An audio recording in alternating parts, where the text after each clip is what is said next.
സാറേ, ഇ ഡിയിൽ അഴിമതി റാക്കറ്റ് ഉണ്ടെന്ന് പറഞ്ഞാൽ നമുക്ക് വിശ്വസിക്കാമോ? വലിയ ചർച്ചയാണല്ലോ നടക്കുന്നത്. അതായത് കൊച്ചി ഇ ഡിയുമായി ബന്ധപ്പെട്ടാണ് ഇത് വന്നിരിക്കുന്നത്. അതെ.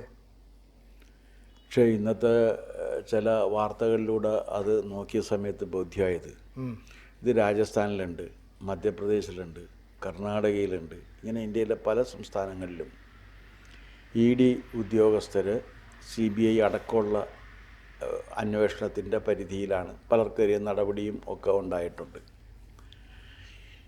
അതിൽ ഇന്ത്യയുടെ സിവിൽ സർവീസിൻ്റെ കാര്യത്തിൽ നമ്മളൊരു കാര്യം ഓർക്കുകയാണെങ്കിൽ ഏറ്റവും കൂടുതൽ അഴിമതിക്കാരായ ഉദ്യോഗസ്ഥരുള്ളത് IAS-ലോ IPS-ലോ IFS-ലോ അല്ല, IRS-ലാണ് ഏറ്റവും അഴിമതിക്കാരുള്ളത്.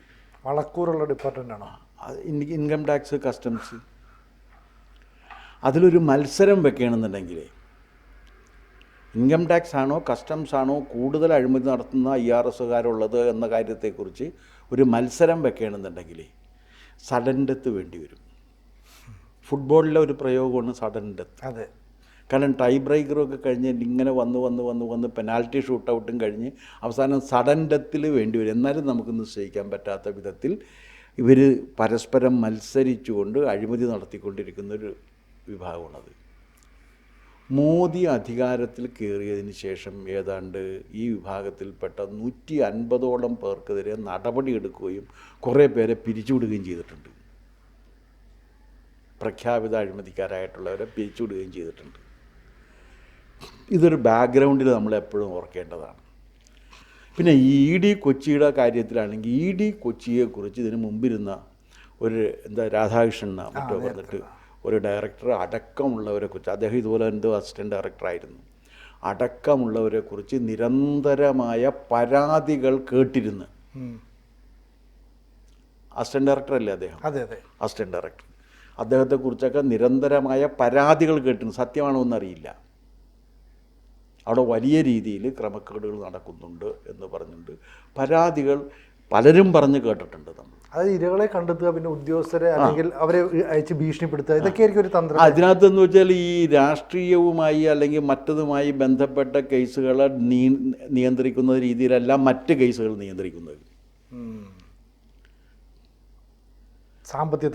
സാമ്പത്തിക തട്ടിപ്പ് ബാക്കി ഇപ്പോൾ SNC മറ്റെന്താണ് ഇതിൻ്റെ പേര്, ഈ CMRL, അത് കരിമണൽ തുടങ്ങിയിട്ടുള്ള സംഭവങ്ങളിൽ വരുന്ന ഇ ഡി അന്വേഷണത്തിൽ, അല്ലെങ്കിൽ മറ്റെന്താണ് ഈ കോഓപ്പറേറ്റീവ് ബാങ്കുകളിലെ ഇ ഡി അന്വേഷണം, ബാങ്കുകളിലെ ഇ ഡി അന്വേഷണം, ഇത്തരം തട്ടിപ്പുകൾ നടക്കുന്ന അന്വേഷണവും ഇതും തമ്മിൽ വ്യത്യാസമുണ്ട്. മറ്റേതിന് രാഷ്ട്രീയ ചായ്വ് ഉണ്ടാവും, മറ്റേതിനൊരു രാഷ്ട്രീയ കളറുണ്ട്, രാഷ്ട്രീയ ചായ്വുണ്ട്, പൊതുജന ശ്രദ്ധയുണ്ട്, ഇതൊക്കെയുണ്ട്. ഇതൊന്നും വരാത്ത ചില കാര്യങ്ങളിൽ ഇവർ വളരെ വ്യാപകമായ രീതിയിൽ ആളുകളെ ഭീഷണിപ്പെടുത്തുക തുടങ്ങിയിട്ടുള്ള കാര്യങ്ങൾ ചെയ്യുന്നു എന്ന് ഇവർ തന്നെ, ഇതിനകത്ത് വിളിപ്പിക്കപ്പെട്ടവർ തന്നെ പരാതികൾ പലപ്പോഴും പറഞ്ഞിട്ടുണ്ട്. ഇപ്പോഴിതിൽ ഈ പ്രസ്തുത സംഭവത്തിൽ എന്താണെന്ന് വെച്ചാൽ കൊച്ചിയിൽ ഏജൻറ്റുമാരെ വെച്ച് പിരിക്കുന്നു എന്നുള്ളതാണ് ഇതിനെ വ്യത്യസ്തമാക്കുന്നൊരു ഘടകം. നേരിട്ട് പിരിക്കുകയല്ല. കൊച്ചി ഓഫീസിലെ 2 ഇടനിലക്കാരുടെ പേര് പുറത്തു വന്നിട്ടുണ്ട്, വിൽസണും മുരളി മുകേഷും. അതിൽ വിൽസനെ പിടിച്ചപ്പോൾ തന്നെ പറഞ്ഞു, എൻ്റെ പൊന്നു സാറേ, ഞാൻ ഇതിനകത്ത് ഒന്നുമില്ലേ, ഞാൻ വെറുതെ ഒരു കക്ഷിയാണ്, ഇതിനകത്ത് വേറെ കക്ഷികളാണുള്ളതെന്ന് വിളിച്ചു പറഞ്ഞിട്ടുണ്ട്. ശരിയാണോ എന്ന് നമുക്കറിയില്ല. ഈ സ്റ്റേജിൽ ഈ വിൽസനും മുരളിയും പറയുന്നത് മാത്രം ആശ്രയിച്ചുകൊണ്ട് നിൽക്കാനും പറ്റില്ല. പിന്നെ പറയുന്നത് എന്താണെന്ന് വെച്ചാൽ ഈ രഞ്ജിത്ത് വാര്യർ എന്ന് പറയുന്ന കക്ഷിയുടെ, അദ്ദേഹം ചാർട്ടേഡ് അക്കൗണ്ടൻ്റാണ്, ഒരു പ്രൊഫഷണലാണ്. അദ്ദേഹത്തിൻ്റെ കയ്യിൽ നിന്ന് ഇവർ പിടിച്ചെടുത്തിരിക്കുന്ന ഗാഡ്ഗറ്റിൽ, ഇലക്ട്രോണിക് എക്യുപ്മെൻസിൽ 40ഓളം വരുന്ന ഇ ഡി ഉദ്യോഗസ്ഥന്മാരുടെ പേരും ഉണ്ട്, അവരുടെ ഫോൺ നമ്പറുണ്ട്, അവരുമായി ചാറ്റ് ചെയ്തതിൻ്റെ രേഖകളുണ്ട്. ഇതിനൊരു മറുവാദം ഉന്നയിക്കാവുന്നത് എന്താണെന്ന് വെച്ചാൽ, ഞാൻ ചാർട്ടേഡ് അക്കൗണ്ടൻ്റാണ്, അപ്പോൾ എനിക്ക് എൻ്റെ കക്ഷികളുടെ താല്പര്യങ്ങൾ സംരക്ഷിക്കുന്നതിന് വേണ്ടിയിട്ട് ഇതൊക്കെ ചെയ്യേണ്ടി വരുമെന്നുള്ളതാണ്. പക്ഷേ ഒരു ചാർട്ടേഡ് അക്കൗണ്ടൻറ്റും ഒരാളുടെയും കള്ളക്കണക്ക് സംരക്ഷിച്ച് കൊടുക്കാൻ നിയമപരമായി ബാധ്യസ്ഥനല്ലാതെ ചെയ്യാനും പാടില്ല. പക്ഷേ ചാർട്ടേഡ് അക്കൗണ്ടന്മാർ പലപ്പോഴും ഇതൊക്കെ കൂട്ടുനിൽക്കുന്നവരുണ്ട് എന്നുള്ള കാര്യം നമുക്ക് കരിമണൽ കമ്പനി തുടങ്ങിയും കൂടെ എല്ലാത്തിലും അറിയാവുന്നതാണ്. അത് ചാർട്ടേഡ് അക്കൗണ്ടന്മാരുടെ പ്രൊഫഷണൽ ഡ്യൂട്ടി അല്ല. അപ്പോൾ ഇവിടെ സംഭവിച്ചിരിക്കുന്നതെന്ന് വെച്ച് കഴിഞ്ഞാൽ ഏറ്റവും, അതായത് ഇന്ത്യയിലെ കള്ളപ്പണ ഇടപാടുകളെ നിയന്ത്രിച്ചുകൊണ്ട് സുതാര്യമായ ഒരു സാമ്പത്തിക ക്രയവിക്രയ സംവിധാനം ഉറപ്പുവരുത്തുന്നതിന് വേണ്ടി ഉണ്ടാക്കിയിരിക്കുന്നതാണ് ED. അതൊരു അന്താരാഷ്ട്ര ധാരണയുടെ അടിസ്ഥാനത്തിൽ ലോകത്തിൽ ആ ധാരണാപത്രത്തിൽ ഒപ്പുവെച്ച എല്ലാ രാജ്യങ്ങളും ഉണ്ടാക്കിയ കൂട്ടത്തിലാണ് ഇന്ത്യയും ഉണ്ടാക്കിയിരിക്കുന്നത്. അത് വെറുതെ ഇന്ത്യയിൽ മാത്രം ഉണ്ടാക്കിയതല്ല, അന്താരാഷ്ട്ര ധാരണ അനുസരിച്ച്. എന്തുകൊണ്ടാണ് അങ്ങനെ ഉണ്ടാക്കാൻ കാരണം? ഇപ്പോൾ പ്രധാനപ്പെട്ട യുദ്ധം പോലും ഈ രണ്ട് രാജ്യങ്ങൾ അപ്പുറത്തും ഇപ്പുറത്ത് നിന്ന് വാളെടുത്ത് തോക്കെടുത്ത് വെടിവെക്കുന്ന യുദ്ധമല്ല, അതിനേക്കാളെല്ലാം നിരന്തരമായി നടന്നുകൊണ്ടിരിക്കുന്ന യുദ്ധമാണ് ട്രേഡ് വാർ. വ്യാപാര യുദ്ധമാണ് യഥാർത്ഥത്തിൽ ഇപ്പോൾ നടന്നുകൊണ്ടിരിക്കുന്ന വലിയ യുദ്ധം. അത് മിക്കവാറും രാജ്യങ്ങളും മിക്കവാറും കമ്പനികളും അവരുടെ പ്രസ്ഥാനങ്ങളും പരസ്പരം ഈ വ്യാപാര യുദ്ധത്തിൽ എൻഗേജ്ഡാണ്. അതെ. ആ വ്യാപാര യുദ്ധം ഇങ്ങനെ നടക്കുന്ന ഒരു കാലത്ത് ഇത്തരത്തിലുള്ള സാമ്പത്തികമായ ക്രയവിക്രയങ്ങളിൽ അഴിമതിയും ക്രമക്കേടും നടക്കാൻ ഇടയുണ്ട് എന്ന് കണ്ടെത്തിയതിൻ്റെ അടിസ്ഥാനത്തിൽ ഉണ്ടാക്കിയ ഒരു അന്താരാഷ്ട്ര ധാരണയുണ്ട്. ആ ധാരണയുടെ വ്യവസ്ഥകളനുസരിച്ച് ഉണ്ടാക്കിയാണ് ED നിയമങ്ങൾ. അതുകൊണ്ടാണ് അവർക്ക് അത്രയേറെ അധികാരം കൊടുത്തിരിക്കുന്നത്.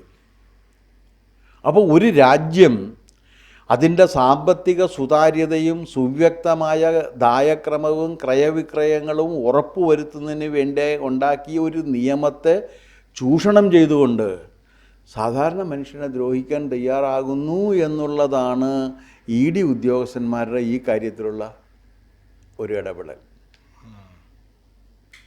പിന്നെ വേറൊരു കാര്യം, ഈ കഴിഞ്ഞ ദിവസം സുപ്രീം കോടതിയിൽ ഒരു ഉത്തരവുണ്ടായിട്ടുണ്ടായിരുന്നു. അതെന്താണെന്ന് വെച്ചാൽ നിങ്ങൾ ഔദ്യോഗികമായി ചെയ്യുന്ന കാര്യത്തിൽ മാത്രമേ നിങ്ങൾക്ക് സംരക്ഷണമുള്ളൂ എന്ന് പറഞ്ഞാൽ നിങ്ങൾ നിയമത്തിൻ്റെ അടിസ്ഥാനത്തിൽ നിയമപരമായി ചെയ്ത കാര്യത്തിന് സംരക്ഷണമുള്ളൂ. നിയമം ലംഘിച്ച് നിങ്ങൾ ചെയ്യുന്ന ഒരു കാര്യത്തിനും സംവിധാനത്തിൻ്റെ സംരക്ഷണം നിങ്ങൾക്കുണ്ടാകില്ല. മനസ്സിലായില്ല? ഇപ്പോൾ ഉദാഹരണം പറഞ്ഞുതരാം. കണ്ടംപ്റ്റ് ഓഫ് കേസ് വരുന്നില്ല, കണ്ടംപ്റ്റ് ഓഫ് കോർട്ട്, കോടതിയലക്ഷ്യം. കോടതിയലക്ഷ്യം എപ്പോഴും പൊസിഷനല്ല വരുന്നത്, വ്യക്തിക്കാണ് വരുന്നത്. പ്രതിയാക്കപ്പെടുന്നത് ജില്ലാ കളക്ടറല്ല, അല്ലെങ്കിൽ ചീഫ് സെക്രട്ടറി അല്ല. ചീഫ് സെക്രട്ടറി സ്ഥാനത്തിരിക്കുന്ന വ്യക്തിയാണ്. എന്താ അതിൻ്റെ യുക്തി എന്നറിയാമോ? കാരണം ഒരു പദവിയിലിരിക്കുന്ന ഒരാൾക്ക് ആ നിയമം അനുസരിച്ച് പ്രവർത്തിക്കാനുള്ള അധികാരം മാത്രമാണുള്ളത്. നിയമം ലംഘിക്കുന്നത് പദവിക്ക് പുറത്തുള്ള കാര്യമാണ്. പദവിക്ക് പുറത്തുള്ള കാര്യം നിയമം ലംഘിച്ചിരിക്കുന്നത് നിങ്ങൾ ആ പദവി ഉപയോഗിച്ചിട്ടല്ല, നിങ്ങൾ വ്യക്തിപരമായ നിങ്ങളുടെ തീരുമാനമാണ്. അതുകൊണ്ടാണ് നിങ്ങളെ വ്യക്തിപരമായിട്ട് അതിനകത്ത് ഇംപ്ലിക്കേറ്റ് ചെയ്യാനുള്ള കാരണം. ഇതിവിടെയും ബാധകമാണ്. ഇവർക്ക് ഈ അധികാരം കൊടുത്തിരിക്കുന്ന ഈ അധികാരം ഉപയോഗിച്ചിട്ട് കള്ളപ്പണത്തിൻ്റെയും പിന്നെ എന്താണ് അതിൻ്റെ പേര്, ഈ മണി ലോണ്ടറിങ്, അതിന് ഈ പണക്കടത്തിൻ്റെയും ഒക്കെ കാര്യങ്ങൾ നിയന്ത്രിച്ചുകൊണ്ട് സാമ്പത്തിക ക്രമത്തെ ശക്തിപ്പെടുത്തുക എന്ന ലക്ഷ്യത്തിന് വേണ്ടിയിട്ടാണ്. അതിന് പകരം ഇങ്ങനെ ചെയ്യുക എന്ന് പറഞ്ഞാൽ ഉദ്യോഗസ്ഥന്മാരെ കർശനമായ വ്യവസ്ഥ അനുസരിച്ച് ശിക്ഷിക്കപ്പെടണം. അപ്പോൾ ആര് പറഞ്ഞു കഴിഞ്ഞാലും, ഇപ്പോൾ ഈ നേരത്തെ പറഞ്ഞ ഈ ഒരു കമ്പനിക്കാരനുണ്ടല്ലോ, എന്താണ് അദ്ദേഹത്തിൻ്റെ പേര് എനിക്കറിയില്ല, ഒരു കമ്പനി, അയാളാണല്ലോ കശുവണ്ടി ഫാക്ടറി. ആ കശുവണ്ടി ഫാക്ടറിക്കാരൻ തീർച്ചയായിട്ടും ഈ പറഞ്ഞ വകുപ്പുകളൊക്കെ നിയമം ലംഘിച്ചിട്ടുണ്ടെങ്കിൽ നിയമം അനുശാസിക്കുന്ന പരമാവധി ശിക്ഷ അയാൾ കൊടുത്തോളൂ. അതാണല്ലോ ഇവരുടെ പണി. അതെ. അതിനു പകരം അയാളെ വിളിച്ചു വരുത്തിയിട്ട് അയാൾ പലവട്ടം ചോദ്യം ചോദിച്ച് എനിക്ക് ഇത്ര ലക്ഷം രൂപ വേണമെന്ന് പറഞ്ഞിട്ട് അത് മേടിക്കാണ്.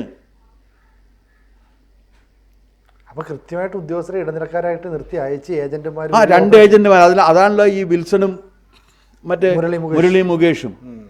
അങ്ങനെ രണ്ട് ഏജന്റുമാരെ വെച്ച് ഇത് ചെയ്യണം എന്നുണ്ടെങ്കിൽ എത്ര ആഴത്തിൽ ഇതിൻ്റെ പ്രവർത്തനങ്ങൾ പോയിരിക്കും എന്നുള്ള കാര്യം നമ്മൾ ഓർക്കേണ്ടതാണ്.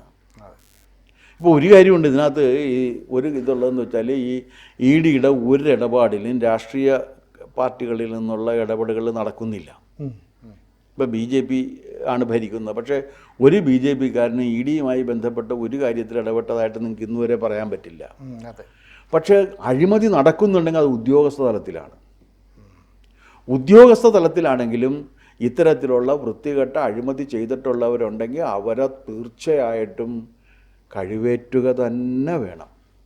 കൂടുതൽ വാർത്തകളും വിശേഷങ്ങളും നിങ്ങളിലേക്ക് എത്താൻ ABC മലയാളം സബ്സ്ക്രൈബ് ചെയ്യുക, ബെൽ ബട്ടണും അമർത്തുക.